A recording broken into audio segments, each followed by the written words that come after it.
Hello and welcome back to Workshop Wednesday. I'm Chelsea Bussmeyer and thanks for joining me today actually in the studio part of my workshop. This part may be familiar to you if you follow me a lot on these Workshop Wednesday little tip and tutorial videos. But today I actually have my sewing machine set up in this room as well as my ironing board. Been kicked out of my sewing room. My sister and my newborn little niece have moved in for a little while as the rental market here is just insanely tight. So I'm working out of part of my studio today. It's kind of my workshop studio combined. And today we actually get to do this sew along tutorial. This is the same yellow fabric from last week and we're gonna put in a little welt pocket. How many times have you had something on where you thought, oh, it would be so nice to have a pocket in this? Well, when you sew garments, you can literally add pockets to anything, whether you put it just right in a seam so it's really nice and disguised, or you add a little bit of detail and interest with a pocket like a welt pocket. And here on this particular piece of skirt, so this is the left side of this gown, we have a center front seam as well as the center back seam. The skirt is kind of in 4 quarters. I really like that kind of detail in this gown, as well as the welt pocket gives it a little bit of interest even though it's just like the plain smooth satin. Now we've got this pocket also on a little bit of an angle, so that'll change how you're going to want to cut the actual pocket itself. Now if you've never made a pocket before, then this will be a lot of information for you. If you're familiar with welt pockets, then creating this kind of angled design as well as kind of getting an idea of how you can cut the pieces if it didn't come with a pocket originally and you want to just design the pocket that's perfect for this garment to add it in and create some interest, as well as a handy place to put that cell phone or tissue or whatever you need a pocket for. So to make a welt pocket, we need both the welt, a double or a single. In this case, I'm just doing a single one, and 2 sides for your pocket, the top and the bottom of the pocket. Now I've cut the back portion of the pocket out in the same material as the dress, so that if you do kind of see into the pocket itself, you'll see the yellow rather than the lining that I'm using. It also gives the pocket a little bit more stability since this Duchess satin is a lot heavier than this lining material that I'm using. And then the second half of the pocket that I'm using just a regular lining material for, and I've cut this portion of the pocket just a little bit smaller. Now, because I'm finishing the edges of my welt and then popping it out of the cut I'm inserting in the dress, I don't need to have a seam allowance or cut a section open as wide as the actual welt that I'm doing. I'm going to kind of overlap it a little bit more. So this technique really tucks the pocket, both layers of the pocket, farther down inside the pocket, especially because I'm doing such a wide welt. So this welt I've cut out so that finished it will be 3 centimeters wide. And then I've cut the seam allowance so that I have a tiny little bit of extra seam allowance on the one side compared to the other side. So this I've done just so that I have a stair step in the cut edges of my fabric so that it doesn't press through as much when I iron it and finish off the pocket where the welt end edges. I want that edge to just kind of blend out and be a little bit smoother. So that's a little technique that I've done, is just stair stepped the raw edges.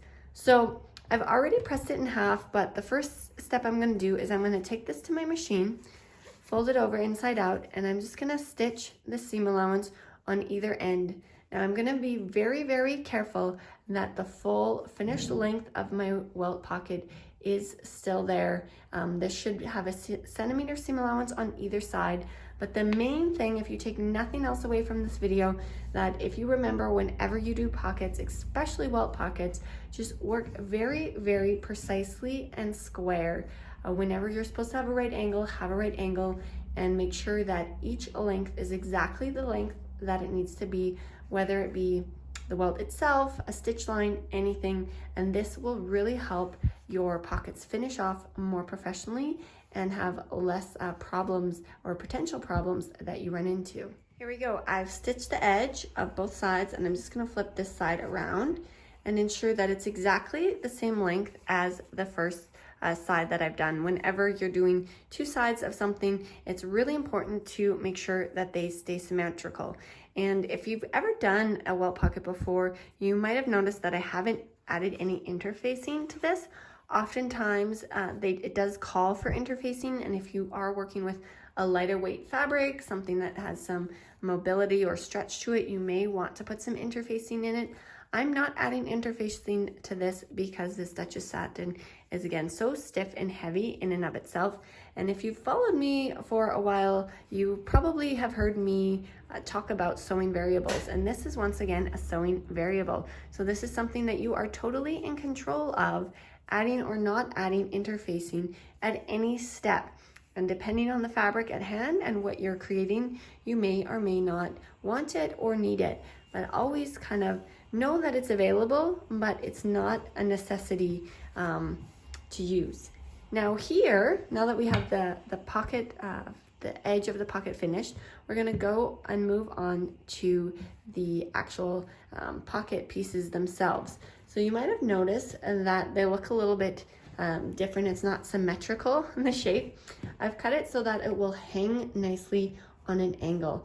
This pocket is going to be finished on an angle when you reach into it, and so I wanted the majority of the pocket to be lower down just because of gravity. If I had cut it symmetrical, it would always kind of twist and pull, especially if there was something heavy in the pocket. Since I cut it with a softer edge, less on the top and more fullness on the bottom, even if there's something heavy like a cell phone in this pocket, it will drape very symmetrically, kind of off the edge of the angle of the pocket. So that's why I shaped it like this. And then once again, I've added the extra seam allowance on the bottom portion of the pocket and a little bit less seam allowance on the top, so that when both of these pieces are attached, there's a little bit more yellow showing on the back, and the edge down here lines up. So whatever the distance is in between where you attach the back portion of the pocket and the top, that's the distance of difference you need in the pocket itself. So before I go any further, jiggle my camera there. Before I go any further, I'm gonna press this welt, and then I'm going to draw a line with my marking tool right at 3 centimeters all the way along, so that I know it's going to be very, very nice and square. Now that I've added a line exactly where my stitch line needs to be to ensure that my welt stays nice and consistent and even all the way along, I'm gonna attach it to the pocket where the back part of the welt lays right against the top layer or the right side of the pocket fabric. And I'm just gonna stitch these two together before I attach them to the skirt. Right here, I've marked exactly where I want the stitch line of the welt to be to create the pocket, and I've made little lines right at a right angle to this line. On the back, I also haven't added any interfacing because this fabric is heavy enough, and I don't want there to be an edge where the interfacing blends out. On this Duchess satin, there could very easily be kind of a press line where the edge of the interfacing ends. So I'm opting to go without any interfacing instead, to keep it just a little bit thinner. Now, when this pocket is finished, I want this welt to be facing out and laying on top of the satin like this. So the pocket on the inside will have the right side of the fabric, and this back side of the lining will be backed right up against the satin from the inside. So if I flip this upside down, then I know that once I made my slash in the garment right along the edge of the cut edge of my welt itself, and then would flip all of this onto the inside, then the seam allowance and everything would be the correct way around. So it's a little counterintuitive when you're placing it to stitch it on.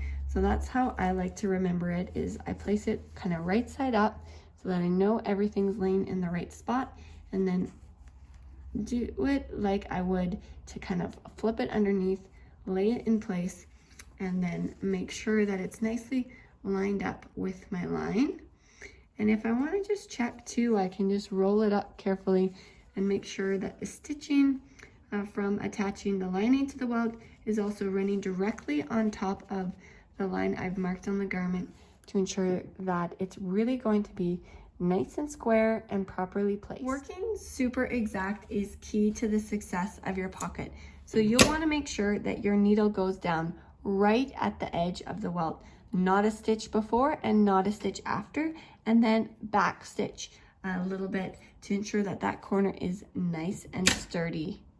Now that we've got it attached, we'll take a quick peek. Imagine it kind of flipped in and it's looking really nice. The pocket again will be stuffed inside after we've made the slash. The next step is to get our second portion of the pocket. So here we go. This is the actual satin portion, and this is going to be laying underneath. By the time that's flipped in, that will be backing it. So the way we need to stitch this portion on is, once again, flipping it around so that the seam allowance will be tucked inside when we stuff it into the pocket. So it looks really funny. I'll just zoom out a little bit here. It looks really funny when we have them both laying here, kind of drooping down in opposite directions, but this is what we need so that when we open it up and stuff it in, it will be correct. Now, the most important thing I want to bring your attention to when attaching the second half of the pocket is to remember the width of the seam allowance that we budgeted for when we cut out the pockets. We wanted a 1 centimeter seam allowance. So that means this pocket needs to be stitched on only 1 centimeter away from the stitch line of the first half of the pocket. Now I've drawn in the line here for the 1 centimeter seam allowance on the actual pocket itself, but I'm gonna just flip up the edge of the welt and the first pocket so I can slide this underneath and make sure that I can stitch it close enough that there's only 1 centimeter difference in between each of these kind of two halves of the pocket, and that they both line up at the top and the bottom, so that when I flip it in, they'll also line up, so that I'll be able to close the pocket itself. Once again, when I start and end this line, I also want to make sure it's nice and square. And when you're doing a welt on the outside with a finished edge, you can even do like a stitch or 1.5 stitches, kind of shorter on the inner lining, because this welt will be on top. If you're finishing the edges of the welt kind of inset inside the fabric, then you'll want to make sure that they're exactly square so that your pocket will be square. But we're going to attach this to the outside, so it's going to hide the edge of our second half of lining here. So I'm just gonna start and stop. I've also got this cross line to reference where my welt is gonna go, so I can ensure that I stay within those markings as I close the seam. Now that we have both sides attached, it's time to flip it around. Give it a quick overview to make sure that our seam allowances are nice and consistent, 1 centimeter apart, that our ends, the start and end, I'm just going to trim this little thread, the start and end of our seams are nice and square with each other. If anything, that the top, this yellow material, is stitched on just a tiny bit narrower. And then we get to do the scary part of snipping the actual kind of cut through the material. Now I'm going to just slide my fingers in between the layers and ensure that the edges, the seam allowances of both my pockets are away from the edge, so that I can just feel the single layer of the gown, because I don't want to cut through my seam allowances. I just want to cut right in the middle so that I have an even amount of seam allowance on either side. Cut right in the middle all the way down, and just ending about 1/2 inch, a good centimeter, or a little bit less than 1 inch from the actual end on either side. So there we go. I'm just going to end a little bit before my stitching. And then on these end pieces, we're going to cut a little bit of a triangle. So we're going to cut straight over right to the tip of our stitching. So if you need to trim your thread at all, you can trim your thread, but you don't want to snip at all past where your stitch line ends. Otherwise, you'll create a little bit of a hole, or there might be threads kind of sticking out on the outside. But you also don't want to end too far in front. You can end like a thread in front or a yarn in the weave in front, but you don't want to end even 1 millimeter in front. Otherwise, it won't be able to fold out and have a nice corner. We want to make sure that we go directly to the corner of our stitching. That's also another reason why it's so important to be really square and precise with where you start and stop your seams. It has a lot of influence on the rest of the project or the rest of the pocket. So I'm going to flip around and finish cutting down, flip my seam allowances out here so that I don't catch them. Make sure there's only one layer of fabric that I'm cutting through, and I'm just going to cut through.